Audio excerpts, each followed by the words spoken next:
I think we might be onto something.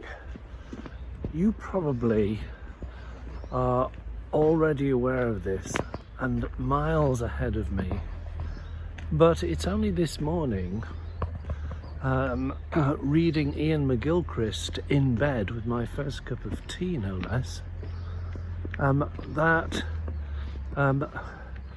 there is a great similarity,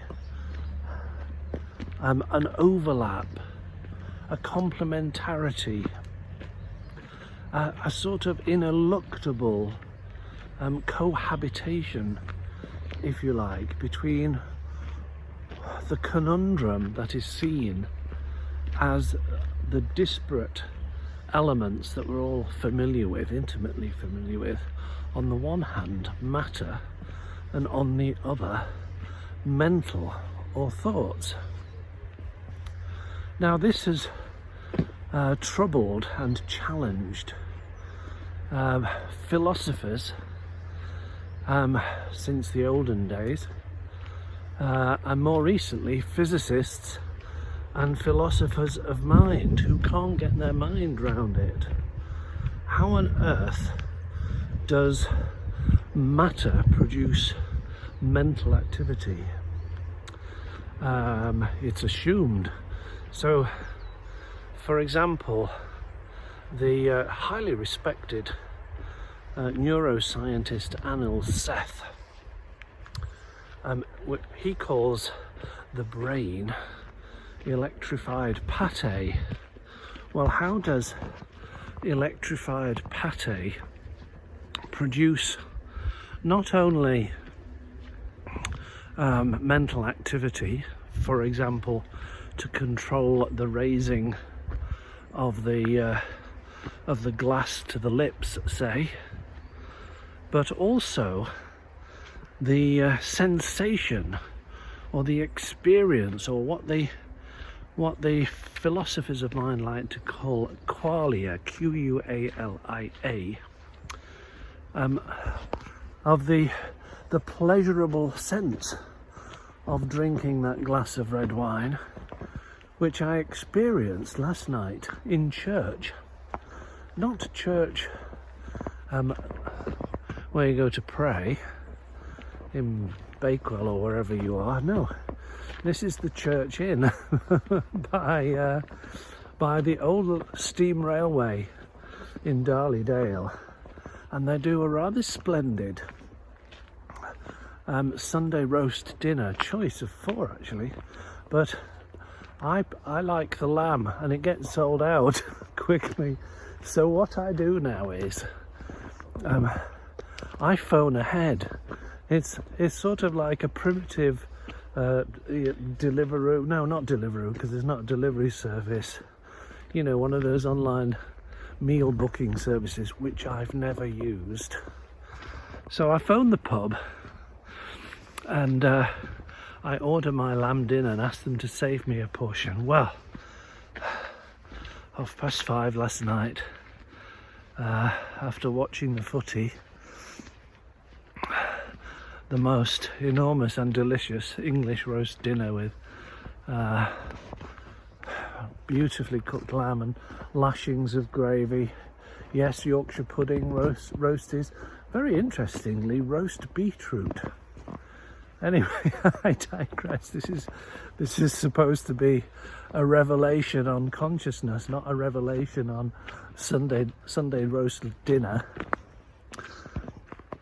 So what is this revelation?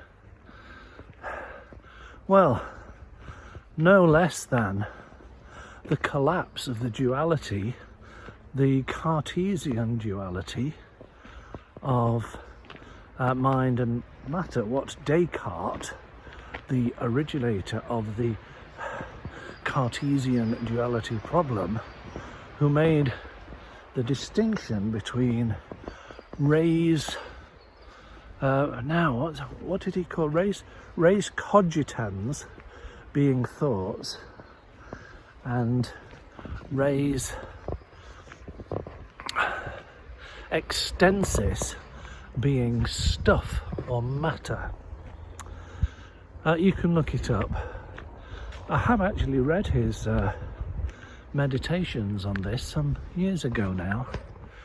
I still remember a bit of it. So his idea was that they are two quite distinct entities, substances if you like, the physical and the mental, and ne'er the twain shall meet. How on earth does physical matter of the neurons of the brain result in, first of all, imagining and then eating a lamb dinner? And it's a big question that philosophers today still don't know the answer to. You've got as good an idea as anybody. Well,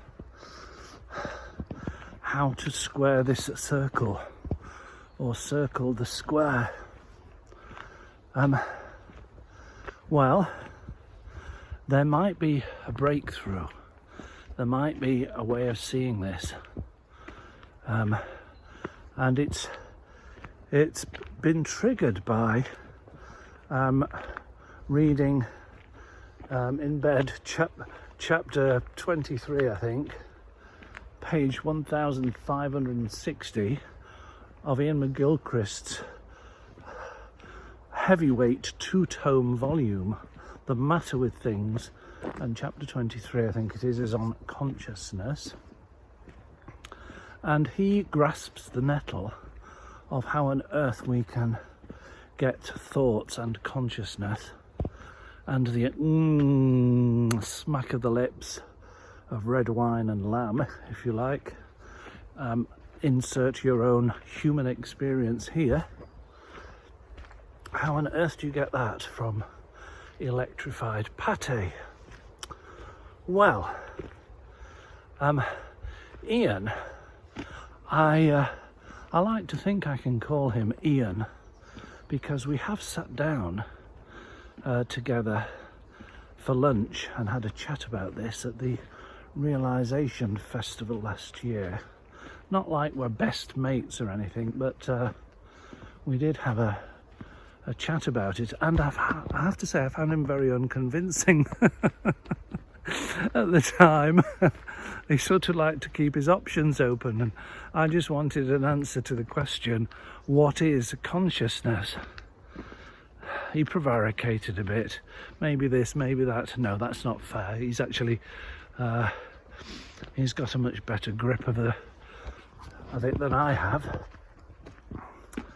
But he grasps the nettle and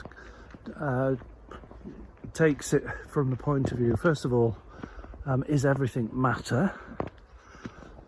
And he discounts that very efficaciously. Honestly, if you are a physicalist, which most in the West, certainly with our education, are, think again, because you're barking up the wrong physical tree. And I'll have you know that the best minds in physics, neuroscience, and philosophy of mind, they know this. They know that matter is not the solid stuff, this tree that we're so familiar with. Well, we're barking up the wrong tree if we think that this is solid stuff. I mean, that's how it appears to us, and it's not an illusion. Iain McGilchrist is very scathing about those who suggest that the physical world around us is illusion. No, he says it's real enough. It's just that what we mean by real is not actually what real is. And this, my friends, is what is called in the trade the ontological problem. What is reality comprised of? What is it indeed? Well, he then goes on to say, well, is everything consciousness? And you can tell he's gone all It's all gone all shady in the depths of the forest. He is, I can tell, he warms more to the idea that consciousness is primary, and he would agree with the philosopher Thomas Nagel, he of the famous "What is it like to be a bat" paper fame. I will synthesize this to a very simple statement. If you accept, as we all do, because we're all modern people, we know what we're talking about, we can read the papers, we can watch X Factor, can't we? We can watch The Traitors with Claudia. We know a thing or two, don't we? Well, there are lots of red marks on these trees. I'll just point them out. Some look like heart shapes, some are X's, but it's the red spot of death, because a red spot means they're going to be chopped down and, I hope, replaced. But there are a lot of them in this row that have got the red spot of death. I talked about that, didn't I, recently? And actually, I confused myself. Of course, the mark on the lintel of the Jews when they were in exile, I think, was that's where the Passover came from. So best not to get that mixed up with the New Testament and the flight into Egypt. But again, I digress. What is this simple statement about whether consciousness is a fundamental or not? Well, it goes like this. If, as a modern thinker, which you are, you accept evolution, which we do, and I do, but this raises the ineluctable problem of how do you get consciousness out of evolution? And don't tell me it, don't use the E word on me now. Don't say it's an emergent quality. It emerges from matter like a rabbit out of a hat. That's just the magic word. That's emergent. It's supposed to account for it. But Thomas Nagel and Iain McGilchrist and I disagree with the logic, not as a spiritual shining a light, but as a rational. Thomas Nagel is out and out atheist, but he says that for there to be consciousness in this world we are familiar with at all, the possibility or nascent consciousness must logically have existed in the fabric of reality from the outset. It is logically so unlikely as to be ridiculous, frankly, that at some point in the 14 billion year history of this universe that we know of, that there's a sort of hey presto moment where, at a certain degree of complexity, innate matter, no, that's not the right word, what's the word I'm looking for? I'll have to say dumb matter, suddenly gangs together and comes up with, let's be a bacteria, let's spread on dry land. We'll persuade a very basic unintelligent amphibian to climb out of the water, and a few million years later you get I was going to say Russell Brand, but that's not very kind, is it really? I take that back. Homo sapiens is what I will say. It's just logically and scientifically and rationally an unreasonable conjecture to get thinking beings, conscious thinking beings like you and I, out of a soup of quarks, electrons, protons, etc. Now, coming back to Iain, my eureka revelation moment this morning was he gave the example of water having different states.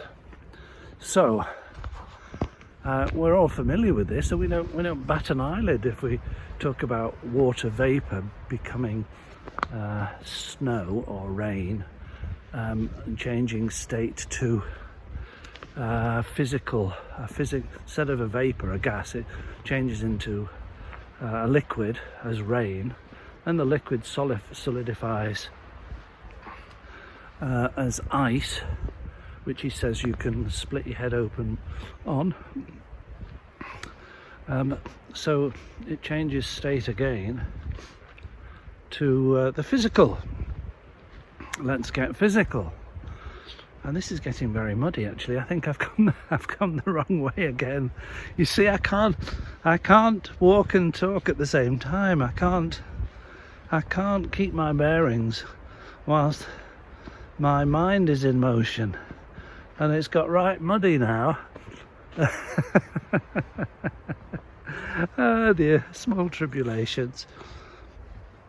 So Iain McGilchrist poses the question, in all fairness. He's not making a sort of declaratory statement of fact. He's just musing, like I am now with you. Is just as the change from water vapor to liquid to solid, in the case of water, is what's called in physics, I believe, a phase change. There's another phase actually from plasma. Plasma is a different phase change, but let's stick to water. Could it be that the physical stuff of reality and the mental stuff of consciousness are a phase change of the same underlying stuff? And this is not brand new, I have to say. Bertrand Russell called this thing out of which, this substance out of which both physical stuff and mental stuff pop out in some way, he literally called it neutral stuff, technical term. Well, Iain's books were buried at the bottom of a pile of 8 cardboard boxes of books. When I moved into the tiny house, I gave away to the local charity bookshop about half my books, but I kept half, about 8 boxes worth, and I'd put Iain's The Matter with Things in one of those, and I haven't been able to reference it since. But hallelujah, I decided to go to my lock-up storage unit, which is a bit of a cheat when you've got a tiny house, I know, but it's also got my pilgrim's passport, which has got stamps, sort of like passport stamps, from all of the hostels of my thus far 600 or 700 kilometre walk from Le Puy in the south of France over the Pyrenees in the snow to Bilbao, then to Burgos, and more recently 2 years ago to Lyon. And I want to pick up where I left off in Lyon and enter Santiago Cathedral on Easter Sunday and watch them swing the big incense burner, which is very famous in that cathedral. And so I'd searched the tiny house, but I knew it was in one of the boxes. And a friend of mine kindly said she'd pray that it was easy to find. So on Saturday morning just gone, after breakfast I went to my lockup and I thought it would be a couple of hours searching through. Well, lucky me, answered prayer. There it was, in the very top of the first box of books, and below it was The Matter with Things. So it wasn't 2 hours in the end, it was about 40 minutes. And I was done and dusted, and it felt like the world had turned strangely. I mean, the daffodils are out in the churchyard at Bakewell Church, which is very lovely, coming out of meditation at 7 o'clock in the morning, and the lovely yellow daffodils freshly appeared, nodding at you. It's great. It feels like the world is reborn every spring. So, thanks to my friend, and thanks to Iain McGilchrist, I've got really energised. That's what we say, isn't it? Energised by the prospects of the long dark winter coming to an end. That's why my daughter moved away from Britain and lives in the sunshine of Mexico. So, speaking of the energy of spring, the other thing that came into a sort of revelation this morning, still in bed with a cup of tea at 10 o'clock, I have to tell you, don't tell anybody, is that we're all familiar with Einstein's most famous and beautiful theory, E equals mc squared, aren't we? Well, have you ever really thought about it or investigated it? I have, and I still don't understand it, because it's almost too immense to believe. E, energy. Well, the first thing is, what do we mean by energy? But let that go. Equals m, mass, which you and I take that to be matter, sort of stuff. Probably technically it's not, but that's what we think of it as, mass, mc squared. C being the speed of light, which is big, like 186,000 kilometers or miles a second, faster than the speed of thought actually, but squared, which is a humongous number. So a small amount of mass creates a huge amount of energy, and of course we have witnessed that only a few times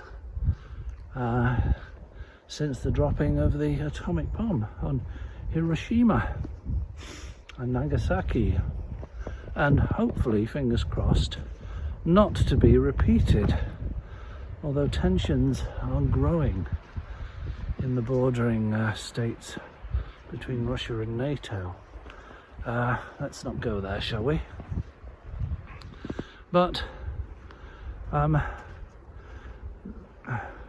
the revelation, coming back to the point, is the simple insight that matter that we take to be so solid and familiar, as we were talking about at the start of this, is nothing of the sort actually.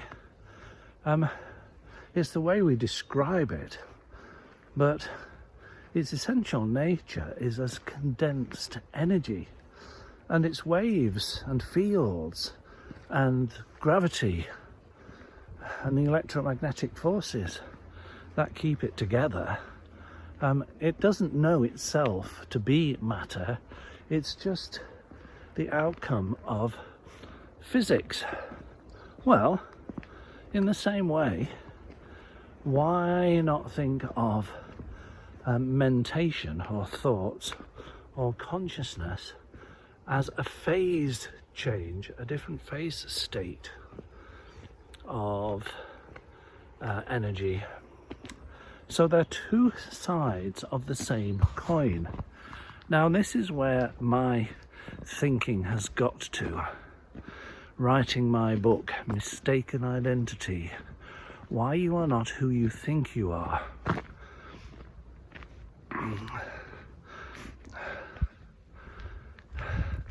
And it's called, technically, and you're hearing it here first, dual aspect monism, spelt M-O-N-I-S-M, not monism as in somebody always complaining. Monism meaning there is only one thing. Well, that one thing could be physical stuff, or that one thing could be mental stuff. But for those of us of a non-duality turn of mind, the way we see the world, and to be true to Occam's razor, where simplicity rules, we'd rather have one stuff than two stuffs. And dual aspect monism is a way of having our cake and eat it. So it says there's only one stuff, but that one stuff has two aspects: the physical and the mental.